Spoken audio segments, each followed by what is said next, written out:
ನಿರ್ಲಕ್ಷ್ಯಕ್ಕೆ ಬಾಣಂತಿ ಬಲಿ. ಆಸ್ಪತ್ರೆ ಎದುರು ಸಂಬಂಧಿಕರ ಆಕ್ರೋಶ, ಹೈಡ್ರಾಮಾ. ವೈದ್ಯರ ಎಡವಟ್ಟಿನಿಂದಾಗಿ 2 ತಿಂಗಳ ಹಿಂದೆಯಷ್ಟೇ ಮಗುವಿಗೆ ಜನ್ಮ ನೀಡಿದ್ದ ಬಾಣಂತಿಯೊಬ್ಬರು ದಾರುಣವಾಗಿ ಸಾವನ್ನಪ್ಪಿರುವ ಘಟನೆ ಚಿಂತಾಮಣಿ ನಗರದ ಸರ್ಕಾರಿ ಮಹಿಳಾ ಮತ್ತು ಮಕ್ಕಳ ಆಸ್ಪತ್ರೆಯಲ್ಲಿ ನಡೆದಿದೆ. ಚಿಂತಾಮಣಿ ತಾಲೂಕಿನ ಬಟ್ಲಹಳ್ಳಿ ಗ್ರಾಮದ ಓಬಳೇಶ್ ಎಂಬುವರ ಪತ್ನಿ ನರ್ಮದಾ ಮೃತಪಟ್ಟ ದುರ್ದೈವಿ. 2 ತಿಂಗಳ ಹಿಂದೆಯಷ್ಟೇ ಗಂಡು ಮಗುವಿಗೆ ಜನ್ಮ ನೀಡಿದ್ದ ನರ್ಮದಾ ಅವರಿಗೆ 2 ಮಕ್ಕಳಿದ್ದಾರೆ. ಇತ್ತೀಚೆಗೆ ಕುಟುಂಬ ನಿಯಂತ್ರಣ ಶಸ್ತ್ರಚಿಕಿತ್ಸೆಗೆ ಒಳಗಾಗಿದ್ದ ಅವರು 2 ದಿನಗಳ ಹಿಂದೆಯಷ್ಟೇ ಆಸ್ಪತ್ರೆಯಿಂದ ಬಿಡುಗಡೆಯಾಗಿದ್ದರು. ಆದರೆ ಶಸ್ತ್ರಚಿಕಿತ್ಸೆಯಾದ ಜಾಗದಲ್ಲಿ ಅತಿಯಾದ ನೋವು ಕಾಣಿಸಿಕೊಂಡ ಹಿನ್ನೆಲೆಯಲ್ಲಿ ಶನಿವಾರ ರಾತ್ರಿ ಮತ್ತೆ ಆಸ್ಪತ್ರೆಗೆ ದಾಖಲಾಗಿದ್ದರು. ಆದರೆ ಚಿಕಿತ್ಸೆ ಫಲಕಾರಿಯಾಗದೆ ಆಸ್ಪತ್ರೆಯಲ್ಲೇ ಸಾವನ್ನಪ್ಪಿದ್ದಾರೆ. ವೈದ್ಯರ ನಿರ್ಲಕ್ಷ್ಯವೇ ಈ ಸಾವಿಗೆ ನೇರ ಕಾರಣ ಎಂದು ಕುಟುಂಬಸ್ಥರು ಗಂಭೀರವಾಗಿ ಆರೋಪಿಸಿದ್ದಾರೆ. ವೈದ್ಯರ ಬೇಜವಾಬ್ದಾರಿತನದಿಂದಲೇ ನರ್ಮದಾ ಮೃತಪಟ್ಟಿದ್ದಾರೆ ಎಂದು ಆಕ್ರೋಶಗೊಂಡ ಪೋಷಕರು ಮತ್ತು ಗ್ರಾಮಸ್ಥರು ಮೃತದೇಹವನ್ನು ಆಸ್ಪತ್ರೆಯ ಮುಂದಿಟ್ಟು ತಡರಾತ್ರಿಯಿಡೀ ಪ್ರತಿಭಟನೆ ನಡೆಸಿದರೂ ಸಂಬಂಧಪಟ್ಟ ವೈದ್ಯರು ಸ್ಥಳಕ್ಕೆ ಬಾರದೇ ಇರುವುದು ಆಕ್ರೋಶಕ್ಕೆ ಮತ್ತಷ್ಟು ತುಪ್ಪ ಸುರಿದಂತಾಗಿದೆ. ಉನ್ನತ ಶಿಕ್ಷಣ ಸಚಿವ ಡಾಕ್ಟರ್ ಎಂಸಿ ಸುಧಾಕರ್ ಅವರು ತವರು ಕ್ಷೇತ್ರದಲ್ಲೇ ಇಂತಹ ಘಟನೆ ನಡೆದಿರುವುದು ಸಾರ್ವಜನಿಕರ ಆಕ್ರೋಶಕ್ಕೆ ಕಾರಣವಾಗಿದೆ. 2 ಹಸುಗೋಸುಗಳನ್ನು ಬಿಟ್ಟು ತಾಯಿ ಸಾವನ್ನಪ್ಪಿರುವುದು ಗ್ರಾಮದಲ್ಲಿ ಶೋಕ ಸಾಗರ ಮೂಡಿಸಿದೆ. ನ್ಯಾಯ ಸಿಗುವವರೆಗೆ ಹೋರಾಟ ಮುಂದುವರೆಸುವುದಾಗಿ ಮೃತರ ಕುಟುಂಬಸ್ಥರು ಎಚ್ಚರಿಸಿದ್ದಾರೆ.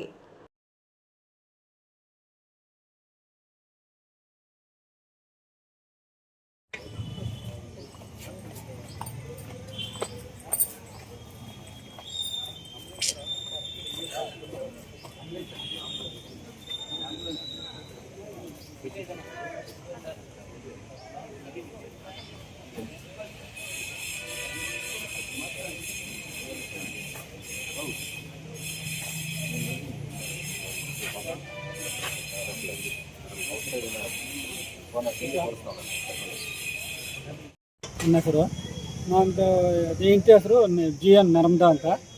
ನಾವು ಆಪ್ರೇಷನ್ಗೆ ಬಂದಾಗ 23ನೇ ತಾರೀಕು ಬಂದಿವಿ.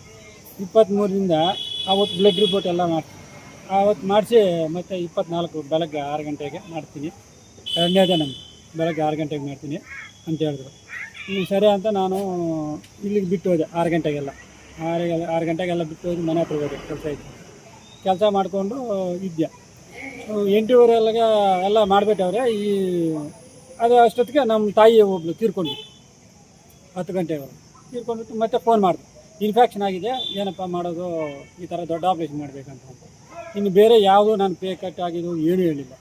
ಇನ್ಫೆಕ್ಷನ್ ಆಗಿದೆ, ದೊಡ್ಡ ಆಪ್ರೇಷನ್. ಸರಿ ಮೇಡಮ್, ಇನ್ಫೆಕ್ಷನ್ ಆಗಿದೆ, ದೊಡ್ಡ ಆಪ್ರೇಷನ್ ಮಾಡಿ ಮೇಡಮ್, ಅಷ್ಟೇ ಆಗುತ್ತಾನೆ ಅಂತ ಕೇಳಿದೆ.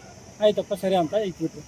ಮತ್ತು ನಮ್ಮ ಹೆಂಡತಿ ನೋಡಿಕೊಂಡು ಹಂಗೆ ಇದ್ವಿ. ನಮ್ಮ ತಾಯಿ ತೀರ್ಕೊಂಡಿರ್ತೀರಲ್ಲ, ಅಲ್ಲಿ ಹೋಗಿದ್ದೆ. ಅಲ್ಲಿ ಕೆಲಸ ನೋಡಿಕೊಂಡು ಎಲ್ಲ ಆಗೋಯ್ತು. ಮಾಡ್ಕೊಂಡು ಮತ್ತೆ ಇಲ್ಲಿ ಬಂದೆ.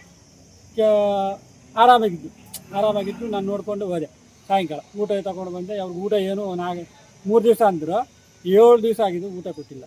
7ನೇ ದಿವಸ ನಾನು ಡಾಕ್ಟ್ರ್ ಮೇಲೆ, ನರ್ಸಿನ ಮೇಲೆ ಆವಾಜ್ ಹಾಕಿದ್ರೆ ನಾರಾಯಣ ಸ್ವಾಮಿ ಡಾಕ್ಟ್ರು ಬಂದು ಈಗ ನೋಡಿಕೊಂಡು ಏನಮ್ಮ ಚೆಂದಾಗಿದೆಯಾ ಅಂತ ನೋಡಿಕೊಂಡು ಏನೋ ಚೆಂದಾಗಿದ್ದೀನಿ ಅಂತ ಹೇಳಿದ್ರೆ ಅದು ನಾರಾಯಣ ಸ್ವಾಮಿ ಡಾಕ್ಟ್ರು ಹೋದರು. ಈ ನರ್ಸೊಬ್ರು ಎಲ್ಲ ಹೇಳವ್ರೆ ಒಳಗೆ ನಾನು ಬೈದಿದ್ದು ಎಲ್ಲ ಬೈಯವ್ರಿಗೆ. ಅಷ್ಟೊತ್ತಿಗೆ ಬಂದ, ಏನಪ್ಪ ಎಲ್ಲ ಅವ್ರ ಮೇಲೆ ಆವಾಜ್ ಆಗ್ತದೆ ಅಂತ.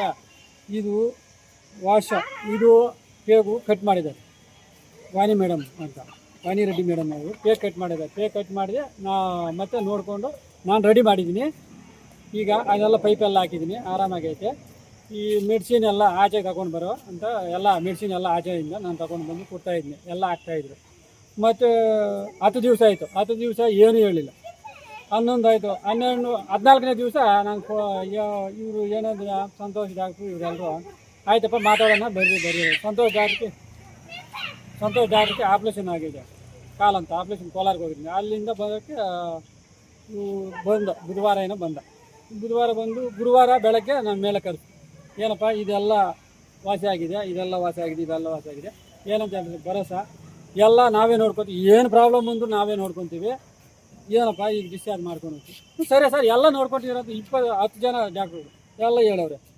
ಈ ಡಿಸ್ಚಾರ್ಜ್ ಮಾಡ್ಕೊಂಡು ಮನೆಗೆ ಗುರುವಾರ ಸಾಯಂಕಾಲ ಹೋದೆ.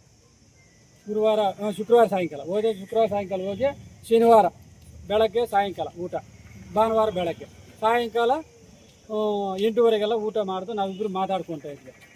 ಮತ್ತು 9:30ಗೆ ಸೊಂಟ ನೋವ್ತೈತೆ ಏನು ಮಾಡೋದು ಅಂತ. ಈ ಮಾಮೂಲಿ ಆಪ್ರೇಷನ್ ಮಾಡಿದ್ರೆ ನೋವ್ತಾ ಇರ್ತದೆ, ಅದು ಏನು ಪ್ರಾಬ್ಲಮ್ ಏನಿಲ್ಲ ಅಂತ ಹಂಗೆ ಇದ್ವಿ. ಮತ್ತು 10:30 ಮೇಲೆ 11 ಗಂಟೆಗೆ ಫುಲ್ಲು ನೋವು ಬಂತು. ಅಷ್ಟೊತ್ತಿಗೆ ನಮ್ಮ ಮಾಮ ಫೋನ್ ಎಸೆಬಿಟ್ಟು ಆಂಬುಲೆನ್ಸ್ ಬಂದಿತ್ತು. ಆಂಬುಲೆನ್ಸ್ 11:30 వచ్చి ఆంబులెన్స్ ఎత్తుకొని వచ్చి ఆ పాత హాస్పిటల్కి పోతుంది. పాత హాస్పిటల్కి పోయేబట్టి లోపలికి ఎత్తుకుంది. నేను గాడిలో అందరూ వచ్చి లోపలికి తోసుకొని పోయి లోపల పెట్టి